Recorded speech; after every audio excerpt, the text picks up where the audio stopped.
Okay, nkwaniriza ku Celebrity Track Extra UG ogamba atya omulungi atulaba nakugamba nti amawulire naddala ku nsonga z'okutambula bwe nzipulira nga waliwo ekiguddewo mba njagala kumanya kituufu kyekiriwa.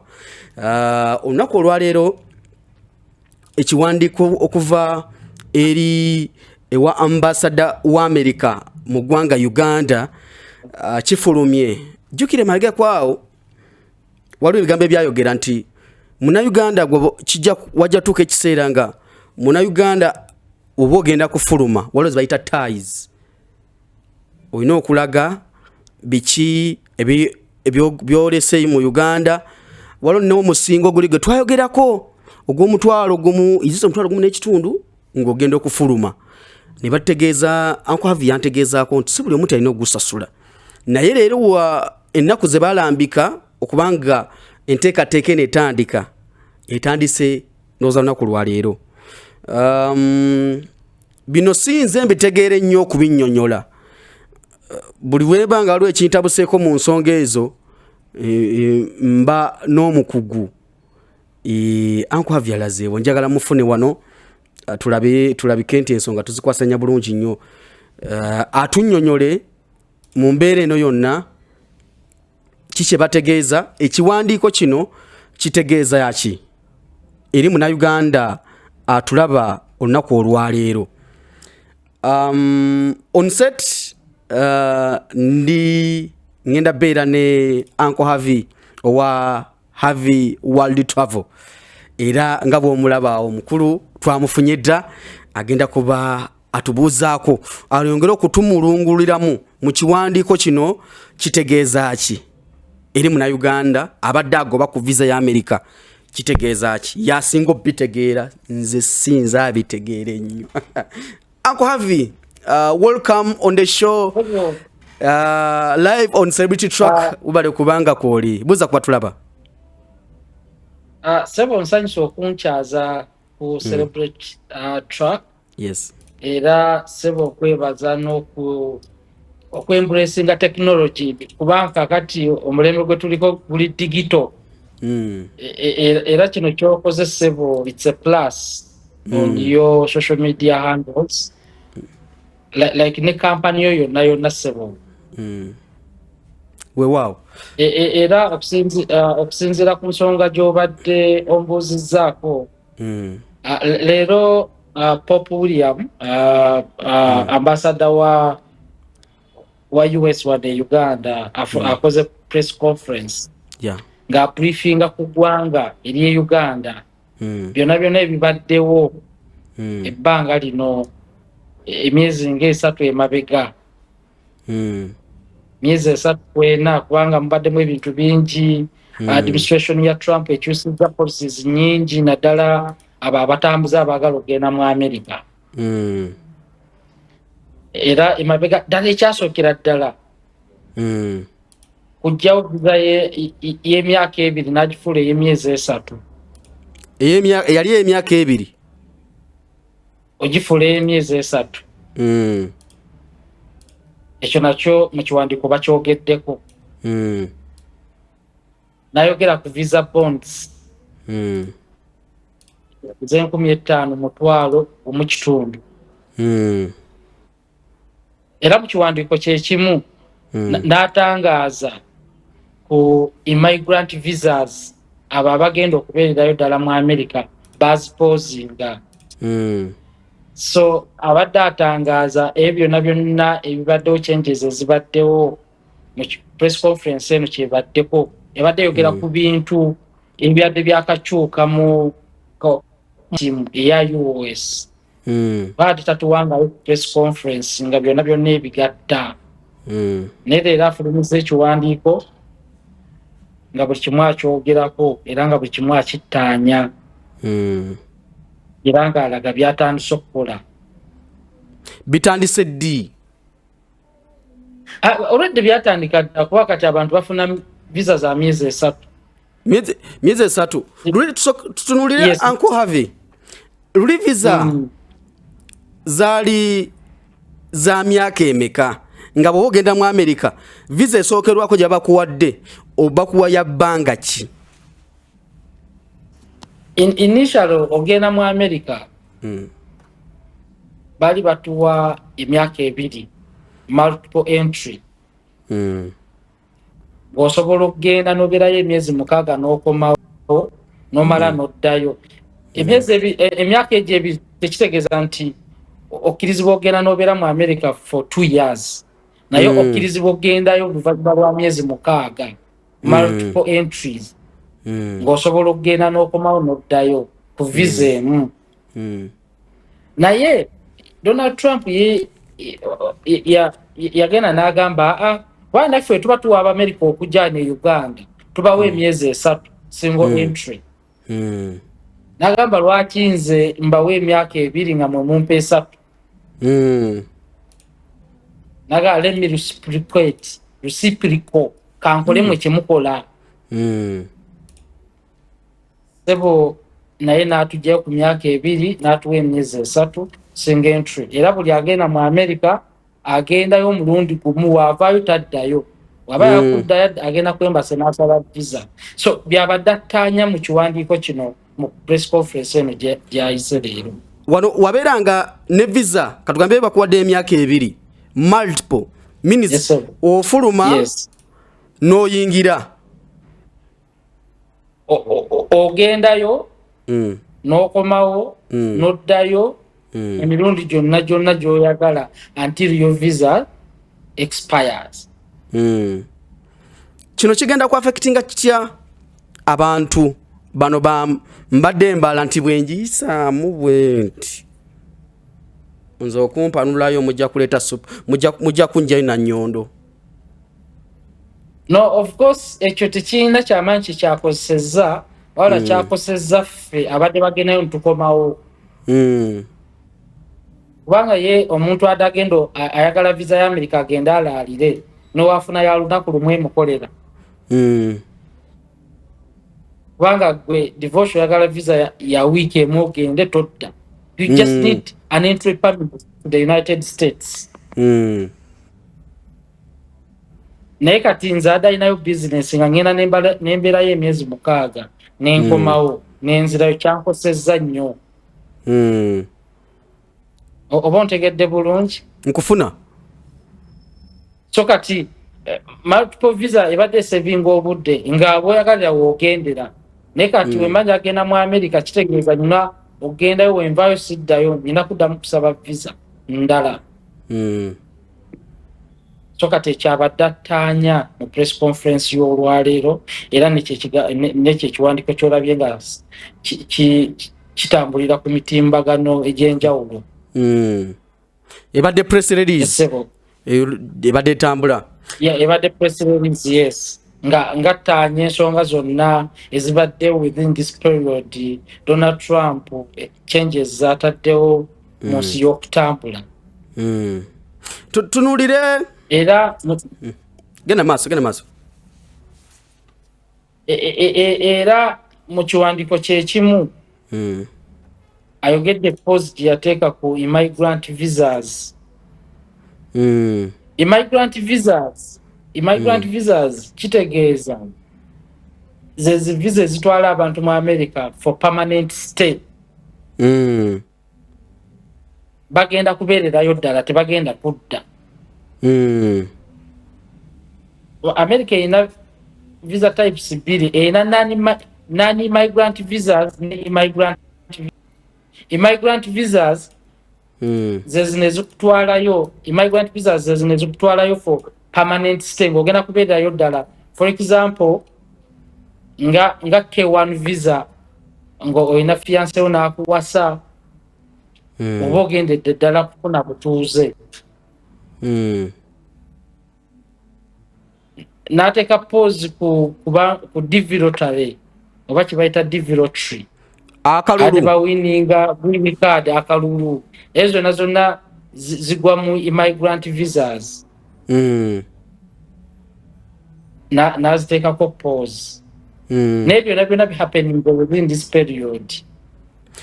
Waliwo wano sima ekiwandiiko kino bw'okiraba bwe nkiteeka awo okiraba ekiwandiiko ekyo? Mba nkirengera n'enyinza obutakisoma naye osobola okusoma kati waliwo okay.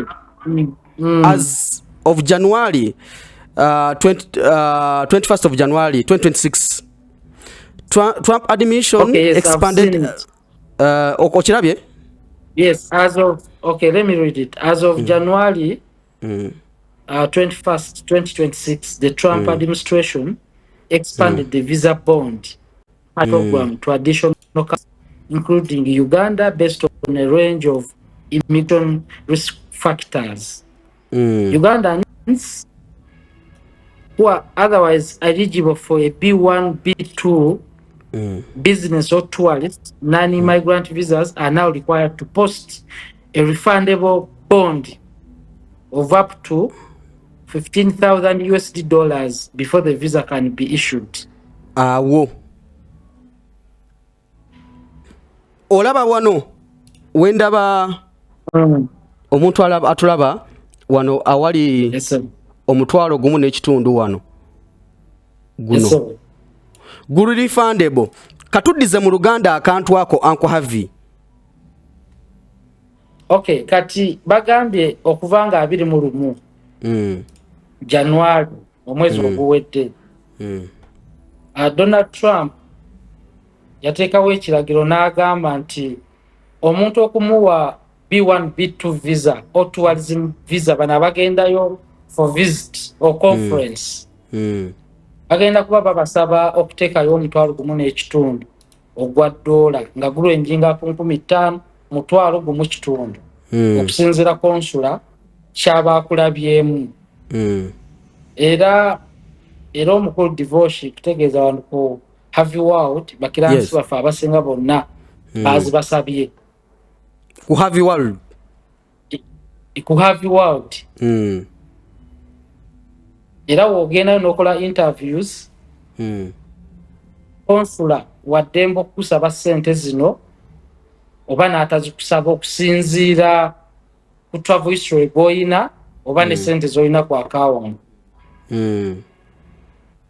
era ssente zino ozisasula within 30 days. Wogenda n'okola interviews bw'oti wakava kadirisa omuzungu agamba genda oteekayo omusingo wa $1,000 ogwa dola era bakuweerawo email ng'ofuluma embassy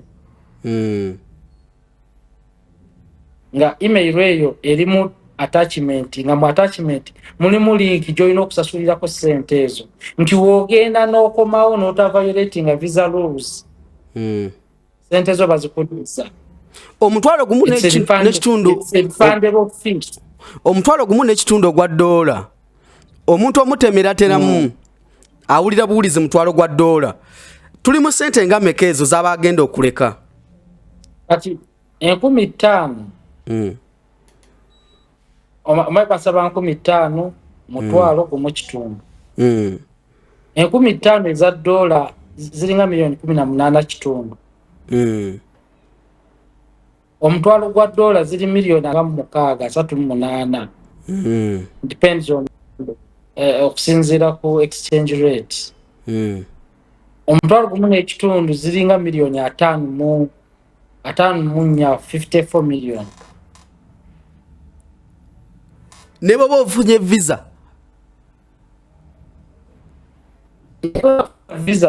olina kutoka kuteekayo ssente ezo terera mulungi awo ka network ne baba ofunye visa efuluma ng'ogirina osooka teekayo ssente ezo nga tebanakuwa Uncle Harvey ka network ani akubira tugende maaso okay badde nkutegeezaako Mr. Divorce wogenda ku kadirisa ng'okola interviews nga tebanakuwa visa tereza bulungi essimu tukulabe bulungi nga tebanakuwa visa ndabise yes nga tebanakuwa visa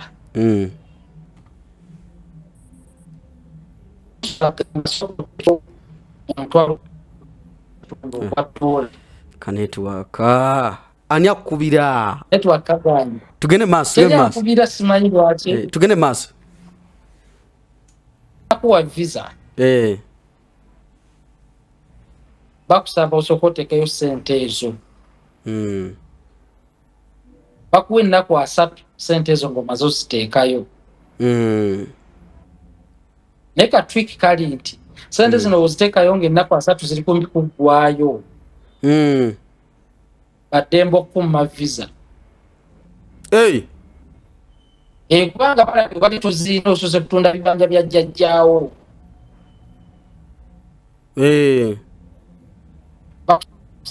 bakusabye miliyoni 3 n'otutte ennaku mmeka zonna sente toziina kitegeeza tobadde lwedde genda mu US naye omuntu gubasabye miliyoni 3 n'aziterayo mu nnaku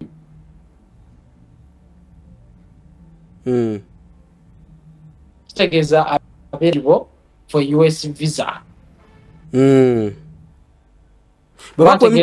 bakusaba emiliyoni 3 nebagamba tuzaagala mu nnaku 5 n'ozireeta ku lunaku luno olusembayo mu nnaku 5 ze bakuwadde bagamba ono mu nnaku 3 jasi mbadde ngezesa bugezesa bagamba ono sente ate taziina kikyagenda okima mu nsi yaffe kikyagenda ava kutunda ki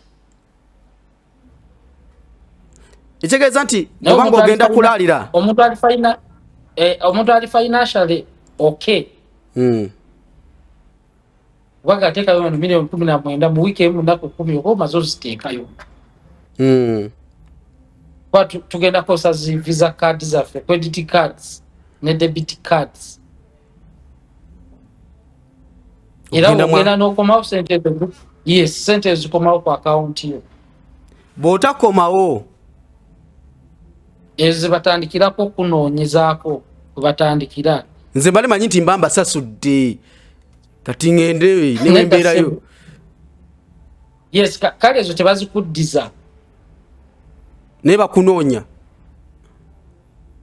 era nga buli omu banoonya abalala nakati gye bali babanoonya ne bakozesa sente zaabwe okubanoonya zino ze zibayambako okufulumya deportation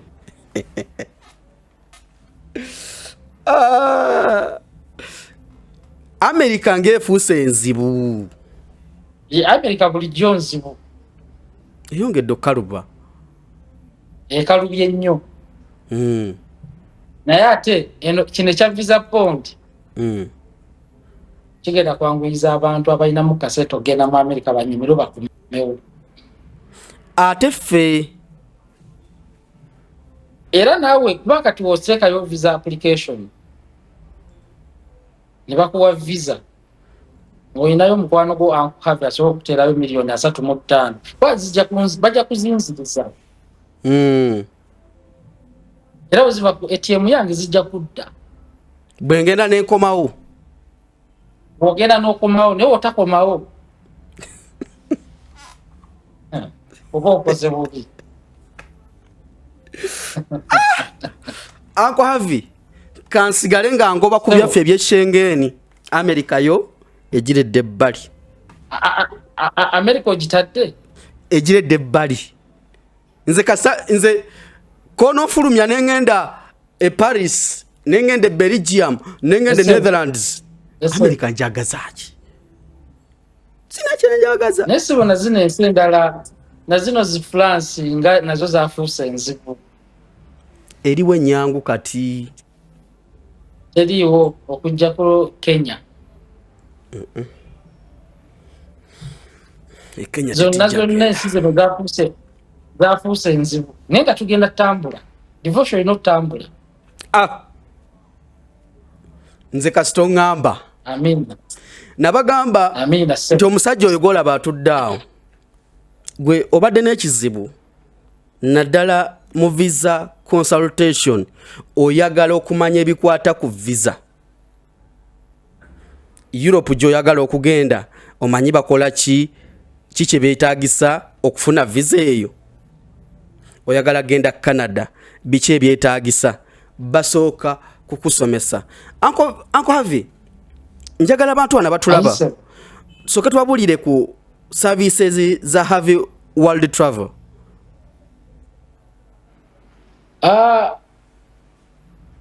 Have you heard Travel Uganda? It's a travel agency ekwasaganya ebintu bingi. Etambuza aba students mu mawanga ag'enjawulo, ebafunira za admissions, ebafunira scholarships, ate ne basomesa ku opportunities eziri available mu bintu by'emirimu, mu by'okutambula, mu by'okusoma. So it's a travel agency. Tenyonyiza abantu mirimu but ebabulira opportunities ez'enjawulo. Have you heard Travel Uganda? Nalaba ojjanga olina ekizibu genda maaso, ojjanga olina kizibu mu by'okutambula. Have you heard waliwo ba consultants bangi. So aba consultants emirimu gyabwe kusolvinga problems z'aba clients baffe abajja wano ku company. Ate oba nze neyo sibeerawo ba consultants bwe bali. Esebo ennaku ezo wabadde South Africa. Esebo Kyabadde kitya abantu beeyo ensonga bazitegeera? Sebo abajobeke bakulaba sebo. Abasajja banyamba nti omusajja waffe oyo atubeezabeze atutambulize ekyeyo. Anti eno zino ze basigazanga TV ffe tubaweereza. Esebo mwebali. So nadi ngenze kubitinga bakiransi ba Have You Heard. Yes. Nga ngenze kubateekateeka nga balina US visa appointments, nga ngenze tereza mpapula zaabwe era nabadde ennaku 3 ne mbakolako ne nkomawo sebo. Ova ne Uganda wano n'ogenda ebweru nge South Africa nga waliwo empapula bwe zikalubyemu kwawo n'obateererezaamuko. Njagala kuwandika wano kwene namba ya Have You Heard naye Uncle Have You so basomera ku namba awo endala basobola otufunira ku Have You Heard nga bwe mpandiika n'eno eri ku mutimbagano gwaffe ogwa TikTok ebeerako. In fact ye namba yaffe eri official. Esembyayo 500 years. Yene eri official. Ezone mobile page yaffe wano ku TikTok, website, ku social media handles zaffe zonna enamba kwere ate erina ku WhatsApp. Okay. Kasooke ndabe wano kyuma tekikyanga njagala teekawo namba kyagala kwekyanga ki tubateerewo enamba. Waliwo enamba eyo, enamba ziri 2 ezo musobola kati eyokubiri siiko naye eri esoose sembyayo 4. Leka nsooke ndabe wano ne kanji basomere bwe beeyagala kunsumbuwa lwaki sigibasomera. Eri +256 0393 10 gwe nakuyise dda nga tojja sooka oveeyo kanjiddemu bulungi. Ekyuma kino kyagala kunsumbuwa kinzigyeko olugezigezi. Saagala lugezigezigezi wano. Okay.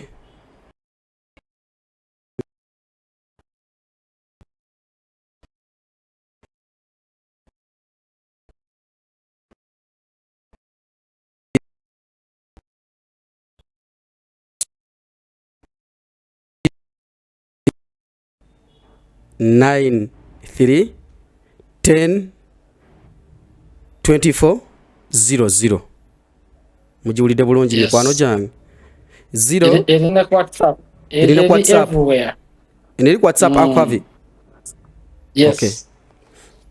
Mujja kuba ensonga muzifuna bulungi nnyo awo akwavi njala tusibula abantu kasa tumazo ensonga omazo zimulungula jasimbale njagala mangu nga tetunaba kwebaka basule nga bategedde ekiwandiiko kyafulumye naye ate nga kyenjagala okutegeeza ku bannayuganda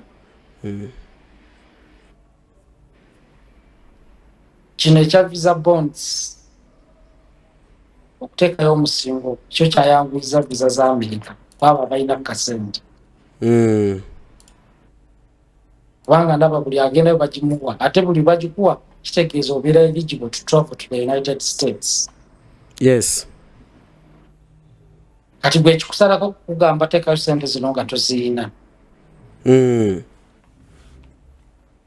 So Abannayuganda bakubiriza nga tonnagenda ku US Embassy making sure nti waliwo agenda okuwola sente zino kubanga bakkiriza n'omuntu omulala okusasulira wadde talina mu Uganda.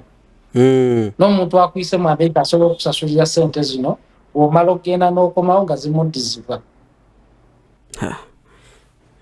Bannayuganda n'omuze gw'okubomba omuntu anaatwesiga atya katoya agenda okubomba agenda kuba muzibu.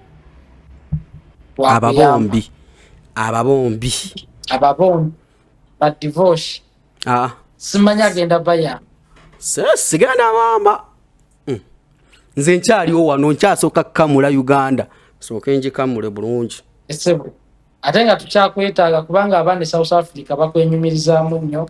Kyogambe South Africa Uncle Harvey ndi w'amaanyi nnyo sebo abaana bakutegeera. Ngendedde South Africa kati awo ogugende South Africa nagwo gulinnye.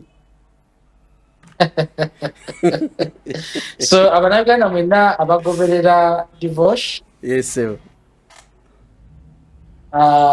Tubategeeza nti Have World for wetuli okuyambako Abannayuganda abaagala okutambula Kyengera Mall n'abaagala kukyengera Mall n'abeetaaga sente ez'enjawulo osobola oyitawo neweebuuza ne bagamba kino kisoboka oba tekisoboka. Era sebo ntwala akakusaka mu kwebaza n'okunkyazaako online wannyonyezaako nga ndi mitala wabweru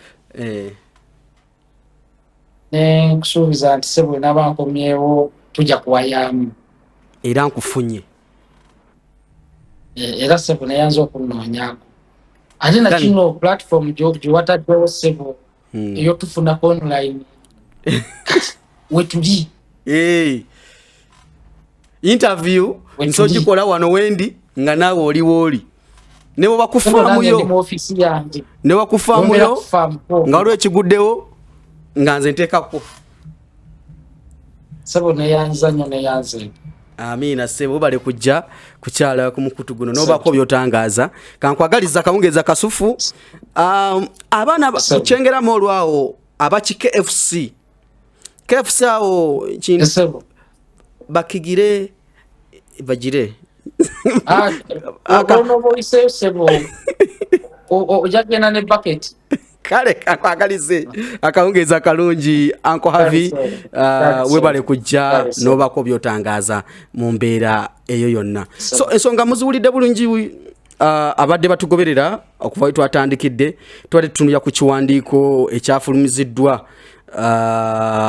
ambassador wa America mu Uganda nga tutangaazibwa ku mbeera eyo naddala amateeka agakyuse nakyo ekigenda obeerawo guli omutwalo gumu ekitundu ogusasula ddi ogwa $, byonna byetubadde twogerako mu nsonga eyo.